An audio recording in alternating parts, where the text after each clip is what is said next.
दोस्तों, जय हिंद दोस्तों। कैसे हैं? फिर से हम हाजिर हैं एक नए वीडियो के साथ, एक नया धमाका जो Patna high court, Patna civil court, Bihar civil court, peon कह सकते हैं, चपरासी अर्धदलीय परीक्षा जो 2024 में होने जा रहा है। ठीक है, इससे संबंधित हम लोग हिंदी के सेशंस को देख रहे हैं। फुल सेट हिंदी के बाद हम लोग देखेंगे, क्योंकि चपरासी में आप लोगों को मालूम ही होगा इंग्लिश, हिंदी और मैथ होते हैं। 35 कितने होते हैं? 35 हिंदी होंगे, 35 मैथ होंगे और 15 आपके इंग्लिश होंगे। ठीक है, टोटल 85 मार्क्स के आते हैं। 15 इंटरव्यू होते हैं, भाई समझ सकते हैं। तो बस हम लोग हिंदी के सेशंस को देखें। इससे पहले ऑलरेडी वीडियो अपलोड है, उस वीडियो को देखिए, वीडियो पूरा देखिए, तभी आपको बेनिफिट मिलने वाली है। वीडियो को अगर पहली बार आप देख रहे हैं तो जानते ही हैं क्या करना है। लाइक कर दीजिए, सब्सक्राइब कर दीजिए और अपने दोस्तों में शेयर कर दीजिए। चलेंगे, देर नहीं करेंगे, वीडियो पे चलेंगे। हिंदी के क्वेश्चंस को हम लोग विशेष रूप से देखेंगे, यह बहुत ही इम्पोर्टेंट है। मैथ लगभग जो भी बिहार के वासी हैं उनका मैथ तो धमाकेदार होता है, सुपर होते हैं। हम भी बिहार से हैं तो मैथ को तो कहना ही नहीं है। चलिए हिंदी पे क्वेश्चन नंबर 1 पर आइए। तो चलिए, सेट नंबर 4 था, क्वेश्चन 1 पर आइए। दिए गए वाक्यांश के लिए एक शब्द दीजिए। दिए गए वाक्यांश के लिए क्या देना है सर? एक शब्द को देना है। तो एक शब्द कौन है? तो पहले वाक्यांश क्या है उसको देखेंगे ना। जिसकी आयु कम हो उसको क्या कहते हैं? जिसकी आयु कम हो क्या कहते? शतांशु, दीर्घायु, चिरंजीवी, अल्पायु। आयु कम होगा अल्पायु कहलाएगा। 1 के D is the correct answer. चलिए 2 नंबर, दिए गए शब्द के पर्यायवाची शब्द का चयन कीजिए। पर्यायवाची पूछा है, ठीक है। वही शब्द कौन है? ग्रह। तो ग्रह का क्या हो जाएगा? पर्यायवाची नक्षत्र। पर्यायवाची ग्रह का क्या हो जाएगा? नक्षत्र। डी 1 2 का डी। चलिए आगे चलिए। 3 का, निम्नलिखित में से उस विकल्प का चयन करें जो लोहे के चने चबाना। देखिए लोहा का चना चबा रहे हैं आप, ठीक है। मुहावरे का अर्थ क्या होगा? तो कठिन, बहुत कठिन कार्य करना। See the correct answer. लोहे के चने चबाना, बहुत अधिक कार्य करना, कठिन असंभव कार्य करना। 4 आइए, सही वर्तनी वाले शब्द का मैंने सही वर्तनी वाला कौन हो जाएगा? सुधा। देखिए दा वाला तो होगा नहीं, द जब भी होगा धा वाला, हर्षुकार या द्रुहुकार, तो हर्षुकार होगा, ठीक है। डी 4 का डी, ठीक है। आगे चलिए, सुधा, ठीक है। सुधा मतलब क्या होता है? भूख, लालसा, भूख लालसा। चलिए 5 नंबर पाइए, निम्नलिखित में से उस विकल्प का चयन करें जो रूह कांपने मुहावरे का अर्थ है। रूह कांपने का मुहावरा का अर्थ पूछ दिया है। क्या है रूह कांपना? क्या? सर्दी लग जाएगा, काँपिएगा, बहुत डरिएगा, बहुत नहीं डरे, तो रूह काँप गया किसी चीज़ को देख कर, ठीक है। डर गना, बहुत डरना, ठीक है। रूह काँपना, काफ़ी डर जाना। चलिए आगे आइए। 6 नंबर, दिए गए वाक्यांश का वह भाग ज्ञात कर जिसमें कोई त्रुटि है। त्रुटि पूछा है, तो इस त्रुटि में देखिए पक्षियों की दुनिया कितना स्वच्छंद होती है। तो स्पष्ट लग रहा है पक्षियों की दुनिया कितना स्वच्छंद जो है ये गलत है। देख रहे, सी द करेक्ट। कितना स्वच्छंद होती है, लिखे जाना यही चाहिए था। अगला आइए 7 नंबर पर, दिए गए शब्द का विलोम। विलोम, विलोम मतलब सत्कार। सत्कार का विलोम क्या होगा? साध आपका एकदम सत्कार किए हैं तो तिरस्कार कर देंगे। हाँ, बी द करेक्ट, सीधा तिरस्कार, अनादर, अपमान, ये सब क्या विलोम हो जाएगा सत्कार। 8 नंबर आइए, दिए गए वाक्य में रेखांकित खंड को प्रतिस्थापित करने के लिए उपयुक्त विकल्प का चयन करना है, ठीक है। तो देखिए अब पहले वाक्य देखिए, सब आदमी समान नहीं होता। देखिए आदमी समान मतलब प्रत्येक व्यक्ति, गलत हो जाएगा। लोक, हर मानव नहीं। देखिए मनुष्य बराबर, डी इज द करेक्ट। सब आदमी समान है, ठीक।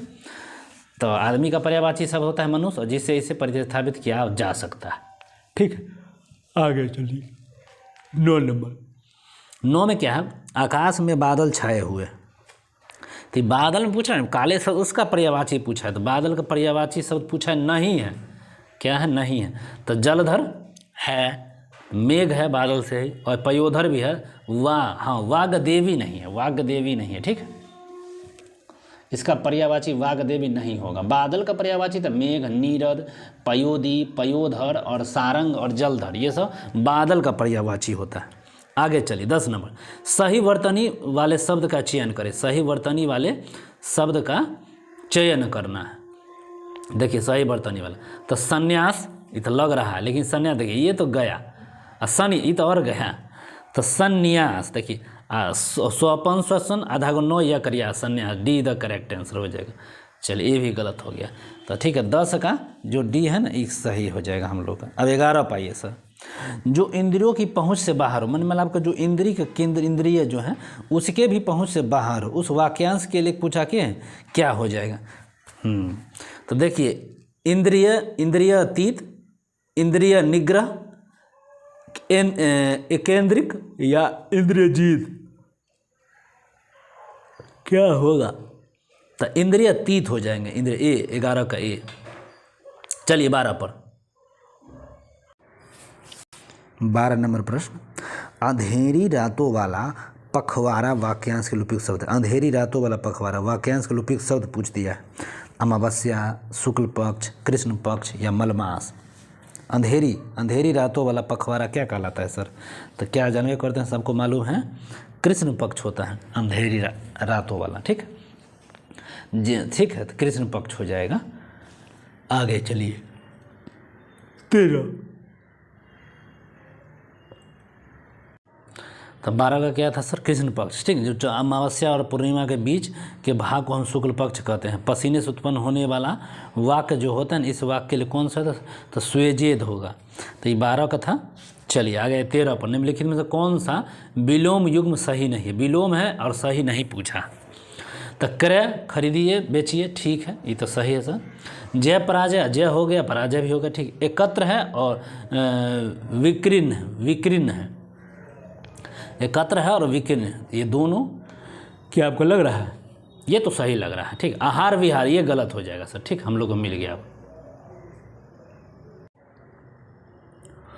तो 13 का डी द करेक्ट। 14 ये काले तिल चबाने मुहावरे का अर्थ क्या है? काले तिल चबाने मुहावरे का अर्थ क्या है? ठीक है, पराधीन होना, परेशान होना, गुस्सा होना, दीर्घायु होना। काले तिल चबा गए हैं, वाह। तो काले तिल का चबाने मुहावरे का अर्थ क्या होगा? तो पराधीन होना, ठीक है, पराधीन होना, ए द करेक्ट आंसर हो जाएगा। काले तिल चबाना, पराधीन होना, ठीक है। चलिए आगे बताइए, कुछ मुहावरे बताइए सर। छाती जुड़ना माने इच्छा पूर्ति होना, जूते से खबर लेना मतलब मारना पीटना, और भाव चढ़ाना मतलब कि क्रोध में होना, भाव चढ़ाना, भाव चढ़ा लेते हैं। चलिए 15 पाइए, दिए गए वाक्यांश के लिए एक सार्थक शब्द का चयन करना है, ठीक है। हाँ, सार्थक शब्द के लिए चयन करना है, ठीक है। तो सार्थक शब्द के लिए वाक्यांश, तो वाक्यांश क्या है? जिसे सारी बातों का ज्ञान हो। अब देखिए, जिसे सारी बातों का ज्ञान हो, क्या कहेगा? बहुज्ञ, मर्मज्ञ, सर्वज्ञ या विशेषज्ञ? तो सर्वज्ञ होना चाहिए ना, सब कुछ जानते हैं आप, सर्वज्ञ हो जाएगा, ठीक। हाँ, जो वचन से परे हो, इसके लिए क्या हो जाएगा? तो वचनातीत। बनावट के रूप में उत्पन्न वाक्यांश के लिए क्या हो जाएगा? कृत्रिम। जिसकी गर्दन सुंदर हो, सुग्रीव। आगे चलिए, तो 16 पाइए अब सर। 16 दिए गए वाक्यांश के लिए एक सार्थक शब्द चुनना है। इसके लिए एक सार्थक शब्द, तो जिसे तरने या पार जाने की इच्छा हो, जिसे तरने और पार जाने की इच्छा हो, उसको क्या कहते हैं? हाँ, उसको हम क्या कहिएगा? तो तितासु, डी द करेक्ट आंसर, ठीक है, तितासु। ये निरामिष का क्या मतलब? अच्छा, मांस न खाने वाला निरामिष। हाँ, चलिए अब आइए 17 पे। 17 में क्या है? निम्नलिखित में से शुद्ध वर्तनी वाला, मतलब क्या है? शुद्ध वर्तनी वाला शब्द पूछ दिया। अनिष्ट लिख रहा है, ई तो बी गलत हो जाएगा। अनिष्ट ई ठीक है, सी लगता है हमको सही, एकदम सही, अनिष्ट। तो अनिष्ट का यही सही है, ठीक है। कार्यपालिका जो निम्न शुद्ध जो होती है, इस सब की भी ध्यान देना चाहिए था। दिए गए शब्द के विलोम का चयन करिए, ठीक है, दिए गए शब्द का विलोम का चयन करिए। अधिकतम, अधिक, अत्यंत या बृहत। अब इसको बताइए। तो सर किसका पूछ दिए हैं? न्यून का। अब न्यून है तो उसका क्या होगा? बृहत हो जाएगा। सही है, न्यून का विलोम अधिक न होगा, सॉरी, न्यून का विलोम अधिक हो जाएगा। आंखें, चलिए 19 आंखें 4 होना, वाह, आंखें 4 होना, इसका क्या है? आमने सामने होना, ठीक है, आमने सामने होना। अगला क्वेश्चन, दिए गए वाक्यांश के लिए एक शब्द का चयन करना है, एक ही शब्द का चयन करना है जो ईश्वर में विश्वास कर रखता हो। उसको क्या बोलते हैं? जो ईश्वर में विश्वास रखता हो। जो ईश्वर विश्वास रखता है इस वाक्यांश के लिए आस्तिक हो जाएगा। नास्तिक जो विश्वास नहीं रखता हो, और सात्विक जो जिसे तत्व के गुण जिसमें तत्व का गुण हो जो सात्विक बोलते हैं। अगला, जिसके हाथ में चक्र हो और इस वाक्यांश के लिए एक सार्थक शब्द का चयन करिए। चक्र, चक्र पानी हो जाएगा। जिसके हाथ में चक्र हो, वाक्यांश के लिए सार्थक चक्रपाणी, जो हमारी पूजा के अधिकारी हो, इस वाक्यांश के लिए सार्थक शब्द पूजनीय है। चलिए आगे चलिए। बाह्य, अब देखिए यहाँ पर अंश दे दिया है, प्रतिस्थापित अंश दे दिया है, इसको बनाइए जूम करके, प्यूस करके, और उसके बाद आंसर बताइए सबका।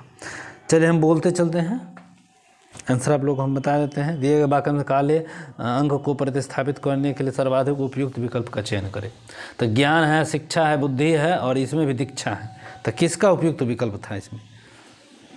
विद्या का सर, विद्या का। विद्या मतलब ज्ञान।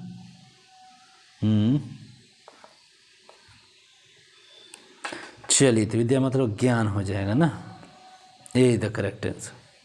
चलिए 22 दिए गए वाक्यांश का वह कौन सा भाग है जिसे त्रुटि, कोई त्रुटि है, यदि कोई त्रुटि नहीं है तो कोई त्रुटि नहीं है चुने।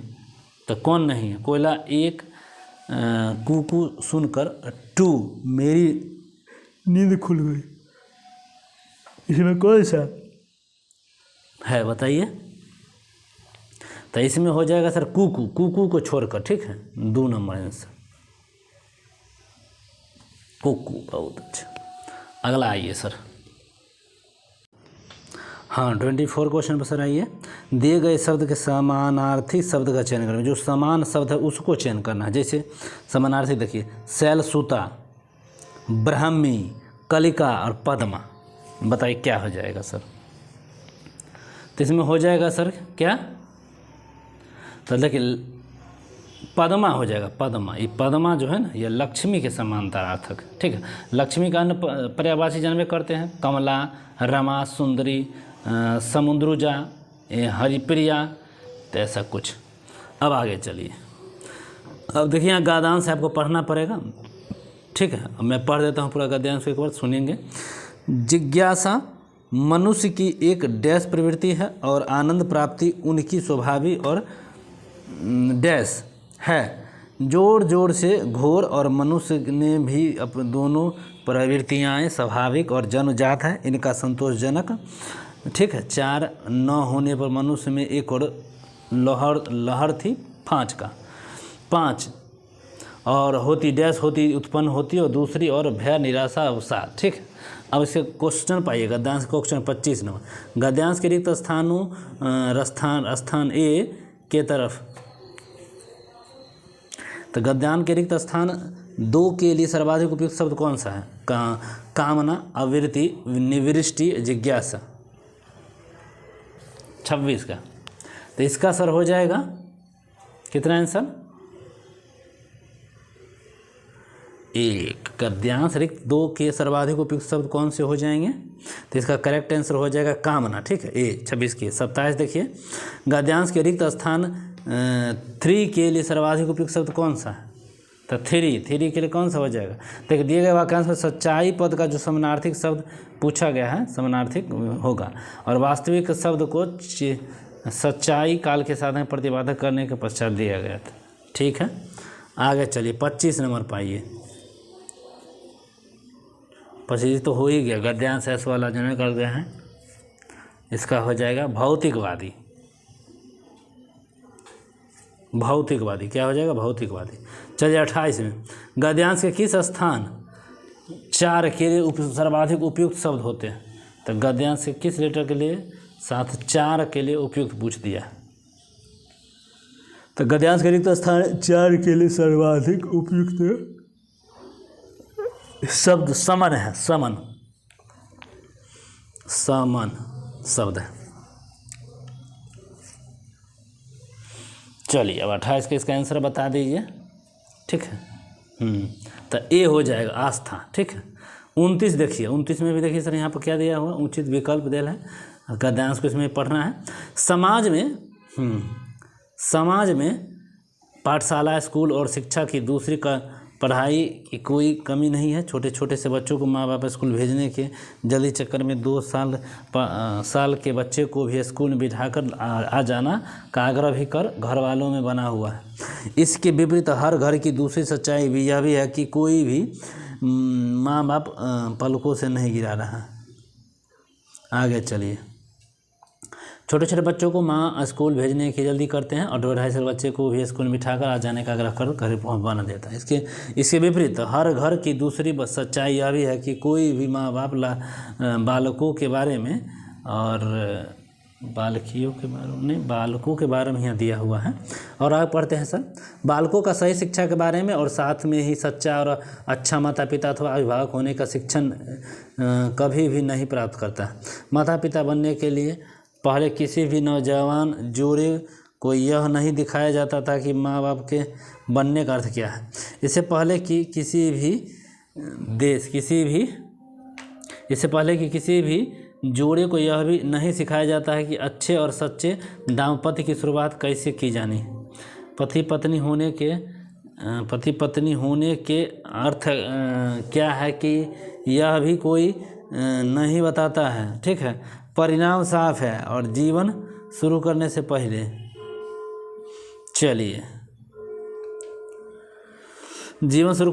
ही घर टूटने बिखरने लगते हैं। घर बसाने की सालाना अंदाज तक कहीं खुली है और न ही खुलती दिखाई दे रही।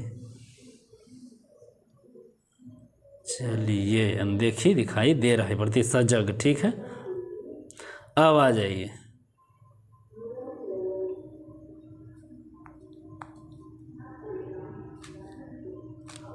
एक सेकेंड।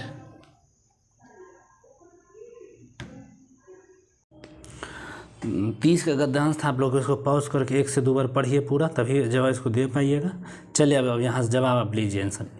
इसके विपरीत हर घर की दूसरी सच्चाई यह भी है कि वाक्यांश के रेखांकित अंत का समानार्थी पूछा है, तो इसके विपरीत है। ठीक, सच्चाई का पूछा है, सच्चाई का ट्रू।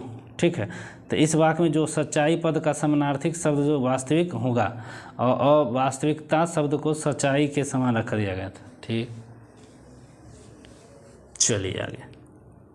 तो इसके अतिरिक्त हर घर की दूसरी सच्चाई। ठीक, वाक्यांश रेखाएं सब समानार्थिक क्या हो गया, तो समानार्थिक समझ ही गए होंगे, कौन हो गए होंगे, तो सच्चाई। ठीक है, तो सच्चाई, तो इस वाक्य में सच्चाई पद का समानार्थिक शब्द से वास्तविक होगा और सच्चाई पद को सच्चाई के स्थान पर प्रतिस्पर्धा करने के पश्चात वाक्य के अर्थ में कोई अंतर नहीं होगा। चलिए 31 आई, घर के टूटने बिखरने का मुख्य कारण क्या था। घर का जो टूट बिखरने का मुख्य कारण क्या था, दाम्पत्य का अर्थ मतलब क्या होता है, जानने वाला। दाम्पत्य का अर्थ मतलब जानने वाला, सी द करेक्ट आंसर। हर घर में किस चीज़ का आग्रह बना हुआ है, बच्चों को स्कूल न भेजने का, बहुत छोटे बच्चे को स्कूल में पढ़ने का, बहुत छोटे बच्चे को दुकान भेजने का। ठीक, तो इसका क्या हो जाएगा सर, डी बहुत छोटे बच्चे को, तो डी। अगला चलिए 33, लेखक के लिए निम्नलिखित में से लेखक के लिए किसका शिक्षण प्राप्त करना जरूरी है। पति पत्नी का, बच्चों को किसी प्रकार की शिक्षा देने का, अच्छे माता पिता का बनने का, और मल्टीपल यूरिन। आगे चलिए, लेखकों के विकास। फिर थोड़ा माइक इशू है, उसको थोड़ा एडजस्ट करिएगा आप लोग। चलते हैं, तो 33 पे है, लेखक के लिए किसका शिक्षण प्राप्त करना जरूरी है। सीधा हम आंसर आपको बताएंगे, तो इसका हो जाएगा छोटे बच्चों का उच्च विद्यालयों में प्रवेश दिलाना। ठीक है, 33 हो गया। 34 देखिए, माता पिता को बच्चों की सही शिक्षा के बारे में क्या पूछा, रोजाना जरूरी है। ठीक है, क्या जरूरी है, तो जिसके बेहतर समाज का निर्माण किया जा सके, यही जरूरी है। और देखिए अगला क्वेश्चन देख लीजिए, माता पिता शब्द युग में है क्या है, सार्थक निरर्थक है, सार्थक शब्द है, निरर्थक है, पुनर्युक्त है। तो माता पिता जो है ना, तो ये आपको हो जाएगा सार्थक शब्द हो जाएगा, बी द करेक्ट आंसर। ठीक, सार्थक शब्द। तो चलिए आज के लिए बस इतना ही था। ठीक है, माता पिता सार्थक। आप हिंदी के 35 क्वेश्चन का रिवीजन कीजिए, मैथ तो बना ही लेते हैं। अगर कोई समस्या मैथ में है तो आप उस को भी कमेंट हमारे व्हाट्सएप चैनल पर कर सकते हैं। सभी लोग पूरा वीडियो को देखिए और साथ में फैन को भी बढ़ा दीजिए। तब तक के ध्यान रखिए। Bye bye, take care.